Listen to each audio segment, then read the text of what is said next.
adalah merupakan suatu institusi ataupun suatu benda yang penting dalam Islam. Kalau kita tengok dalam Islam ni dia guna istilah iaitulah masjid. Cuma kita masyarakat Melayu, masyarakat Indonesia dan lain-lain tu dia mari istilah macam-macam. Tempat kita panggil surau, kita panggil balasah, kita panggil musalla. Di Indonesia dia tu beristilah langgar. Langgar ni surau juga supaya kita. Tapi hakikatnya iaitulah masjid. Tempat di mana kita orang Islam beribadat secara rasmi kepada Allah Subhanahu wa taala. Dan masjid ini dalam pandangan Islam merupakan rumah Allah Subhanahu wa taala. Kalau kita sebagai masyarakat ataupun orang biasa, kita ada kediaman, ada tempat. Kalau orang nak temu, orang nak cari kita, dia kena pergi situ.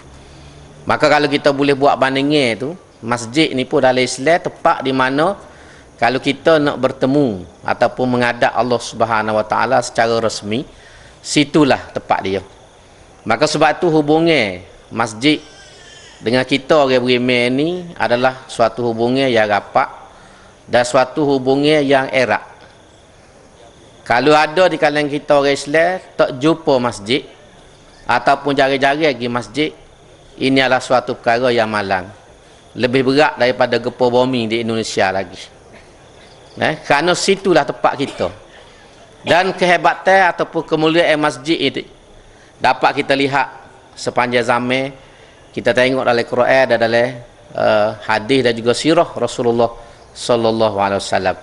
Sebab itu tadi bila yang Muhammad Cik Elok sebut beberapa buah surau dan masjid kecil telah pun dibina dan di dalam sebahagiannya dalam perancangan di sekitar kawasan ini merupakan suatu pencapaian yang baik, suatu usaha yang mulia yang kita semua patut sokong.